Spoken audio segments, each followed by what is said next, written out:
Ya Allah. Gambar kucing mati pun nak komen yang bukan-bukan. Gambar kucing mati pun nak komen yang teruk-teruk. Aduh, ada yang cakap, oh tak reti jaga kucing, menjawablah dekat akhirat. Macam tu dia komen, Allah sakitnya hati. Kita tahulah jaga kucing kita kan, sebab kita yang jaga kucing, mestilah kita tahu.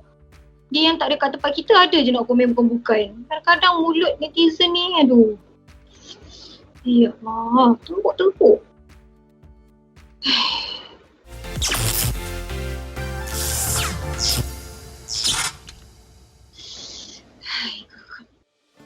Ya Allah, bebek seorang pula. Minta maaf sebab Kila sangat sakit hati. Tapi tak apa, walaupun Kila hari ni seorang, Kila sangat excited sebab kita ada tetamu jemputan yang akan memeriahkan The Hijabista Show hari ni. Kita ada The Helmis, Kak Jar dan juga Kak Ika. Dan kita juga ada Naina Aisyah. Hai, Assalamualaikum. Apa khabar semua? Sihat, Alhamdulillah. Sihat. Okey, mungkin boleh ceritakan sikit perkembangan terbaru Kak Jar dan juga Kak Ika? Perkembangan paling terbaru, kita sedang berbicara lah sekarang bersama-sama bertentang mata. Itu paling terbaru lah. Yang lain-lain berkembangnya juga berat badan. Alhamdulillah. Rasa ramai juga menghadapi situasi itu. Dan juga kita pun ada jugalah program, walaupun tidaklah semeriah dulu. Betul. Tapi adalah sikit-sikit program online. Dan sekarang ini lebih kepada kelas-kelas pengajian lah. Kita ada kelas pengajian bukan untuk mengisi, sebenarnya untuk kita cubalah upgrade apa yang perlu di-upgradekan diri. Dan dalam masa yang sama juga perkembangan terkini baru-baru ni Ika berlaku bersama dengan para asatizah, bersama dengan Ustaz Kazim Ilyas, Ustazah Asni Mansur dalam sitcom nama dia K-Video yang akan ditayangkan setiap hari Jumaat pukul 3 petang di TV3. So banyaklah mesej-mesej yang kita diterapkan, contoh pasal jaga amanah. Antara banyaklah insya-Allah. Masya-Allah. Dan Yana sendiri macam mana? Yana alhamdulillah masih dipinjamkan nyawa inilah. Tapi in terms of shooting sekarang ni, drama tak boleh shoot. So banyak juga projek yang pending, drama yang pending. Tapi in terms of hosting masih lagi macam biasa. Tapi ada beberapa show tu sama juga, still lagi pending. Itulah perkembangan terkini, selain daripada macam Kak Iza kata, badan turut berkembang, pipi turut berkembang. Berkembang orang kata bahagia kan. Dan hari ni macam kita tahu kan, kita nak bercakap tentang adab dekat social media. Dan kita nak tanya The Helmis lah, Kak Jar dan juga Kak Ika kan. Macam kita tahu social media ni, walaupun kita post benda-benda baik, Kak Jar post, Kak Ika post tentang sumbangan, tentang Gaza dan sebagainya, kadang-kadang ada juga komen-komen negatif. Ada je netizen nak bercakap-cakap kan. Tapi kita nak dengar lagi jawapan Kak Jar. Sebelum tu kita nak tengok dulu Mi So Cantik. Kata kita jom. Untuk Mi So Cantik bulan ini, kita nak tunjuk cara memakai tudung elak kecam. Bunyinya menarik kan? Nak elak daripada mulut puaka netizen ni. Ini adalah antara cara-cara untuk memakai tudung elak kecam. Tapi betul ke penggayaan ni? Ataupun yang macam ni? Saya suka look yang ini, very polite. Tapi betul ke ini adalah caranya? Confused. Jadi untuk kita tengok sama ada begini ataupun begitu cara untuk memakai tudung dengan sempurna tanpa menerima kecaman daripada netizen, jangan lupa saksikan Mi So Cantik akan datang di YouTube Hijabista Magazine bersama Siskis, of course. Jangan lupa. Tak sabar rasanya kan kita nak tengok Mi So Cantik ni kan. Ada sebenarnya gaya-gaya tudung tutorial untuk elak-elak dikecam ni macam-macam lah sama sekarang ni. Bagus betul Kak Kiz ni kan. Tapi back to the ada trend sekarang. Tapi back to The Helmis sendiri kan. Apa pandangan Kak Jar? Macam mana Kak Jar ataupun Kak Ika hadapi benda tu? Post dakwah pun ada juga orang komen negatif. Memanglah. Itu cakap pasal kita. Even Nabi sendiri pun Masya Allah, ada bukan semua yang boleh follow, walaupun itulah yang sebenar-benarnya kita kena follow. Apatah lagi kita yang banyak khilaf, banyak kelemahan dan sebagainya. Jadi kita buat baik pun akan dikejam. Kalau buat jahat, na'udzubillah min zalik. Tapi kita buat yang paling penting adalah bukan untuk orang. Betul. That's why kita kena ada belajar banyak. Kalau kita tengok dalam surah Hujurat, Surah Hujurat sendiri pun memang banyak bercakap berkenaan dengan kita boleh relate untuk adab-adab media sosial sebenarnya. Jadi macam kami alhamdulillah syukur sebab kita ada guru-guru. Jadi kalau ada benda yang tak betul, guru akan tegur dulu. Guru akan tegur dulu. Jadi apabila ada komen-komen yang mungkin tak berapa sesuai, kita akan rujuk pada guru kita. Ni macam mana, apa pandangan untuk kita muhasabah dan muhasabah diri kita. Sebab di Malaysia ada dua negara Malaysia Semenanjung, Sabah, Sarawak. Jadi kita tengok juga kalau guru kami pesan lah, ini daripada guru kami juga, kalau komen itu sampai menghina, mengutuk dan mengundangkan pergaduhan, maka kita kena elakkan perkara itu. Mungkin kita boleh delete. Betul. Ada sampai satu tahap yang, sebab itu kan rumah kita, bak kata Yana ini privacy kita. Jadi kita mungkin boleh block. Ataupun kalau kita rajin mungkin kita boleh PM personal kan. Sebab benda-benda macam ni kita tak nak mengundang, sebab semua perkara yang kita buat, hatta kita duduk sekarang ini akan dihisap nanti di akhirat kelak. Jadi bayangkan perkataan penulisan sekarang ni lebih senang, itu setiap perkataan tu akan dihisap. Jadi dan lagi takutnya. Betul. Dan lagi satu, kalau kita biarkan komen negatif tu, mungkinlah kita macam kita rasa macam tak apalah, biarkan je lah. Cuma kita takut benda tu akan menimbulkan pergaduhan. Sebab ada yang haters, ada yang supporters. Dah gaduh pula di antara diorang. So ustaz sendiri pun berpesan kata better delete je untuk selamat sebelum orang tak berlaku pergaduhan. Kadang-kadang betul tahu apa yang Wani dengan Kak Ija share tadi. Sebab macam Yana pun, kalau benda-benda yang terlalu sensitif, contohnya bila dia melibatkan agama, bila melibatkan kaum, bila melibatkan gender, ataupun sensitivity yang akan memberi kesan kepada kita punya pandangan orang terhadap kita, bila dah jatuh fitnah dan sebagainya tadi. Yana tak cakap banyak, korang nak komen banyak-banyak ke, nak buat fake account berapa banyak sekalipun, Yana delete, Yana buang benda tu, Yana block orang tu, settle. Sebab macam Yana pula, Yana ambil approach yang Yana tak suka untuk bergaduh dan join pergaduhan orang di social media. Sebab benda tu akan menunjukkan diri kita yang tak baik. Benda tu tak baik untuk kita kongsi dan tunjukkan dekat orang lain. Nak tegur boleh, tapi kena ada adab dia. Macam Yana sendiri, adab social media ataupun adab nak menegur tu macam mana bagi Yana? Dalam hidup ni kan, semua benda ada adab. Okey, kita nak makan, kita ada adab. Kita nak mandi sekalipun, kita ada adab. Kita nak ambil wuduk pun, kita kena ada adab. Nak baca Quran pun, kena ada adab. Kenapa kita fikir kita nak komen di account ataupun di space orang lain, kita tak perlukan adab. Lepas tu nak menegur pun, ada adab dia. Golongan yang kita nak menegur pun ada golongan dia. Kita nak menegur ibu bapa kita, cara dia lain. Kita nak menegur anak-anak yang lebih kecil daripada diri kita ataupun yang kawan-kawan kita nak tegur pun lain cara dia. So for me, kalau nak menegur tu pun biarlah berilmu. Jangan menghentam. Sebab kita ni kan, bila kita tengok kat social media kan, ramai orang suka menghukum orang lain. Betul. Tau. Dia orang yang suka-suka hati nak jatuhkan hukum terhadap orang lain. Kesalahan-kesalahan yang orang lain tu lakukan. Bukan menegur dengan cara baik tau, tapi menghukum terus. Kita kadang-kadang terlupa yang kerja menghukum tu hanya kerja Tuhan. Kita bukan Tuhan. Jadi tak payah nak judge orang, nak menghukum orang sesuka hati kita. Padahal benda itu kena privately. Aib dan sebab aib. Tapi kalau dia berbangga-bangga, dia sendiri buat satu video, aku ni memang macam ni tak solat. Tapi tak solat aku pun banyak duit. Dia memang mempromosikan bahawasanya dia punya kemaksiatan di situ, maka di situ Ustaz cakap itu dibolehkan untuk kita tegur, tapi kena cara juga. Betul. Untuk terbuka. So maknanya bukanlah semua benda yang ditunjukkan secara terbuka boleh ditegur secara terbuka. Tetapi kalau benda tu sampai mendatangkan fitnah kepada agama kita, maka kita boleh memberi pandangan, tetapi kita pula kenalah ada adab. Contohnya ketika rejim Zionis dan sebagainya kan, itu pun ada cara-cara dia bagaimana untuk lawan dengan rejim semuanya Zionis. maknanya adab-adab ni semua kena berbalik kepada niat yang asal. Kalau niat kita tu salah, let's say macam memang kita tegur dia ni untuk mengaibkan dia, rugilah. Tapi kalau niat kita memang nak bantu jadi lebih baik, dapatlah pahala. Itu yang paling penting, berbalik pada niat lah. Kila faham, sepanjang Yana menjadi seorang selebriti mesti pernah ada kena kecaman. Sehingga sekarang, ada tak kecaman yang Yana ingat sampai sekarang? Yang Yana rasa macam, aku pernah ingat dia pernah cakap aku macam ni. Ada tak momen tu? Banyak. Tapi Yana just nak tekankan dekat sini yang selebriti ke, bukan ke, at the end of the day kita semua ni manusia.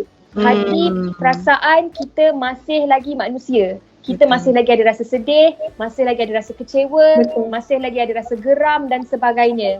Setiap kata-kata yang dilontarkan tu ada dalam kalangan kita juga yang takkan lupa apa yang orang katakan terhadap kita.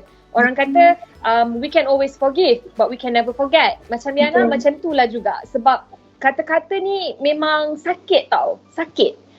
So orang yang seronok, sesuka hati komen di Instagram ataupun di social media tentang orang lain ni, Yana tak tahu apa yang berada dalam fikiran mereka, macam mana mereka boleh komen yang sedemikian, sebab mereka rasa macam orang tak kenal mereka ke, so orang yang dikutuk tu takkan cari mereka balik ke, ataupun sebab they are anonymous kan. So apa saja yang mereka katakan tu tidak akan ada pengadilan untuk diorang. Mungkin tak ada pengadilan dekat dunia, but later on buat apa you guys duk kumpul banyak sangat dosa yang sekarang ni Yana rasa bukan lagi dosa-dosa macam dulu. Dosa-dosa yang besar, dosa-dosa yang berat yang kita semua tahu apakah dosa-dosa itu. Sekarang ni adalah tidak menjaga lisan dan tak menjaga penulisan. Benda ni yang Yana rasa macam sedih. Especially bila dekat orang-orang yang kalau kita tengok kan, contoh artis Korea. Okay, artis Korea, berapa ramai dalam kalangan artis Korea tu yang bunuh diri disebabkan oleh kecaman-kecaman yang mereka terima. Okay? Bertuahnya kita sebab kita ada agama, kita ada Islam, kita ada keluarga yang mendidik kita daripada kecil tentang Islam. So betapa stresnya, betapa sedihnya kita boleh balik kepada keluarga dan agama kita. Tapi kadang-kadang ni stres ni juga datang sampai bawa ke depression disebabkan oleh kata-kata orang. So kepada siapa-siapa yang tengok show Hijabistan ni hari ni, you guys reflect balik diri, check balik apa yang kita buat. Sebab kalau orang yang kita katakan tu tak maafkan kita, korang tahulah apa dia punya sambungan dia tu. Tapi kan Yana dah sampai tahap tu tau. Gila, Yana rasa macam aku tak boleh nak maafkan orang ni sebab dia cakap benda yang sangat sakit sangat. So tadi Kak Jar kata pasal kita kena memaafkan untuk Allah kabulkan doa kita, untuk Allah sendiri maafkan kita. Betul. Tapi kadang-kadang tu kan bila benda tu terlalu sakit untuk kita, it takes time for us untuk digest benda tu, untuk acknowledge rasa dan perasaan tu dan untuk memaafkan. Tapi macam nak kata, still tak boleh nak lupakan benda tu. Reminder untuk kita dan semualah kan. Dalam surah Yasin sendiri pun ada menyebut di akhirat kiamat kelak nanti tu, mulut kita semua akan terkunci. Yang akan bercakap secara fasih adalah kita punya tangan. Anggota badan kita, itu semua yang akan cakap menjadi saksi dan kita tak boleh cakap apa-apa. Kita dah tak boleh kontrol. Jadi itulah, hati-hatilah untuk pesanan pada diri kita sendirilah juga. Betul. Masya-Allah, hati jantung berdebar-debar sebab takut ada benda yang salah kita buat kat dunia ni yang kita tak tahu, sedar tak sedar. Mungkin kita rasa gurau tapi benda tu sebenarnya salah kan dari segi adab.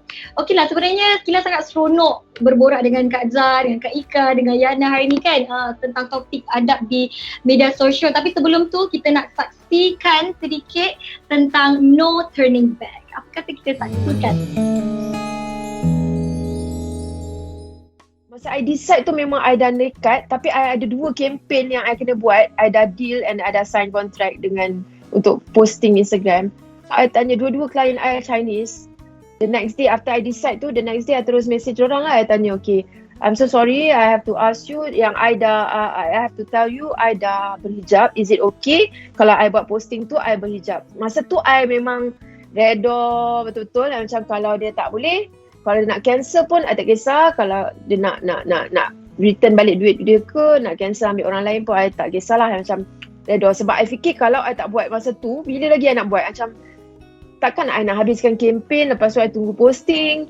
Okay, diam tak diam. Kita sebenarnya dah berada di penghujung rancangan. Rasanya tak cukup kan masa? Ini soalan terakhir lah Kak Zar dan juga Kak Ika dan juga Yana. Mungkin pesanan terakhir, nasihat kepada orang luar sana yang mungkin pernah mengguriskan hati ataupun apa-apa saja nasihat yang boleh diberikan kepada para penonton The Hijabista Show. Okay, Kak Zar dulu lah, kita start Kak Zar dengan Kak Ika. Okay, Alhamdulillah di kesempatan ini Kak Jar dulu nak mulakan untuk minta maaf kepada semua sebab tak tahu juga mungkin Kak Jar. Kenapa kan rasa sedih kan cakap macam tu? Okay, sorry. Macam ucapan raya. Masya Allah. Ni sedih ni.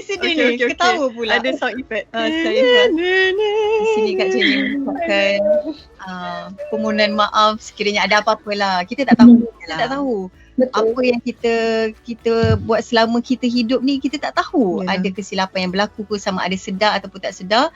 Kak Jenny minta maaf sangat-sangat. Mudah-mudahan tak ada apa-apalah dosa sesama makhluk ini, sebab kita nak clear betul-betul dekat akhirat kelak. Tak ada yang menyebabkan kita lambat untuk pergi ke stage seterusnya, yang ni syurga, mudah-mudahan disebabkan kita kena selesaikan dulu antara sesama makhluk ni, sebab semua benda akan dihisap. Semua benda akan dihisap.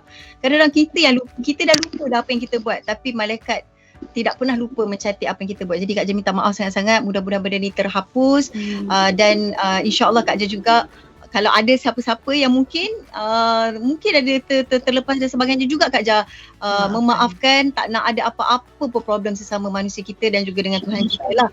Dan mudah-mudahan ini bukan pesanan daripada Kak Ja, ini adalah daripada Allah SWT, daripada Nabi. Semua yang kita buat ini akan dihitung, maka sebelum buat kita fikir dulu, ini Allah suka ke, Allah redha ke, Allah murka ke, dan bagaimana kalau kita duduk di tempat yang dia kecam tu. Contoh kita pula kena kecam, kita boleh take it tak? Not easy. Cakap Ika pun samalah juga nak minta maaf kalau ada salah dan silap. Masya Allah. Dan sebenarnya tapi to be honest, lepas Yana dah share pasal Yana punya experience, terus memang tabik spring lah. Macam itu memerlukan satu kekuatan yang luar biasa yang rasanya Allah memang nak mengangkat darjat, mudah-mudahan mengangkat darjat. Tapi dalam masa yang sama, walaupun kita tahu mereka ini diangkat darjat, takkanlah kita macam kau angkat darjat aku nak komen lagi kan. Komen biarlah beradab, kerana setiap apa kata-kata kita, apa yang kita tulis tu akan memberi kesan kepada akhirat kita juga. So berhati-hati dan bayangkan, kalau boleh setiap malam, ni nak pesan pada diri sendiri juga, bayangkan pada waktu malam tu, waktu saat kita kecam tu, itu adalah hari terakhir kita. Kita ending hari terakhir kita dengan kan, menakutkan. Sebab tu setiap hari berhati-hati lah. Ni pesan untuk diri kita juga lah. Betul. Sekali dia komen dia tekan enter, terus dia dah meninggal. Sebab we never know kan. Betul. Rasanya Nabi kot cakap kita meninggal dalam keadaan apa yang kita suka buat. Kalau kita suka mengecam, wa'iyadzubillah. Lifestyle kita macam tu, itulah cara kematian kita. Betul. Yana pula, Yana just nak cakap yang kalau kita tak ada benda-benda baik yang untuk kita katakan kepada dan terhadap seseorang, lebih baik kita diam je. Okay, daripada kita jadikan spill the tea. Okay, lepas tu nak tahu gosip terbaru, nak tahu pasal cerita orang, mengadu domba, bawa cerita pasal orang ni, cerita pasal orang tu yang belum tentu betul. Dan kalau betul sekalipun, we are not in the place untuk bercakap pasal orang tu pun, sebab kita tak tahu apa yang berada di tempat dia kan. Okay, so kalau tak ada benda yang baik nak cakap, lebih baik berdiam diri. Kalau nak menegur tu, tegurlah secara beradab. Dan paling penting, kalau pergi ke ruangan orang lain, okay, jaga lisan, jaga penulisan. Itu je dari Yana. Masya Allah, betul. Sebab kita tak tahu, macam Kak Cik, kita tak tahu bila masa kita akan dipanggil kan. Kita tak nak tengah kita buat benda yang tak baik tu lah Allah panggil. Masya Allah, Nabi kan. Okey lah, terima kasih Kak Ja, terima kasih Kak Ika, terima kasih Yana, sebab banyak sangat berkongsi hari ni. Apa yang kita boleh conclude adalah hablum minallah, hablum minannas. Kita buat baik dengan Allah, kita kena buat baik dengan manusia. Sebab dengan Allah kita boleh minta maaf, dengan manusia kita kena minta maaf dengan sendiri. Kalau tak, kita menjawablah di akhirat nanti. Dan terima kasih sebab sudi bersama-sama dengan kami di The Hijabista Show. Kita doakan Kak Ja, Kak Ika, Yana sentiasa dalam lindungan Allah SWT. Amin. Doa yang sama juga untuk Kila. Thank you Kak Ja. Thank you. Thank you. Dan kepada anda di luar, jangan lupa untuk like, share dan subscribe kita punya YouTube dan klik notifikasi untuk tahu video-video yang menarik lagi daripada The Hijabista Show. Okay, Kila. Ya. Kak Wan ni, Kak Izzah, Yana ada hadiah. Sekejap. Kita balas. Kita cari-cari. Semua show yang akan bagi hadiah ni yang paling senang nak bagi hadiah. Thank you semua. Thank you. Allah selamatkan kila dan Allah selamatkan kila dan Allah selamatkan kila dunia akhirat. Allah selamatkan kila. Thank you. Biar Kak Iza dengan Wani je nyanyi. Kalau yang nak nyanyi dia bisa hancur ke laut. So tak apa.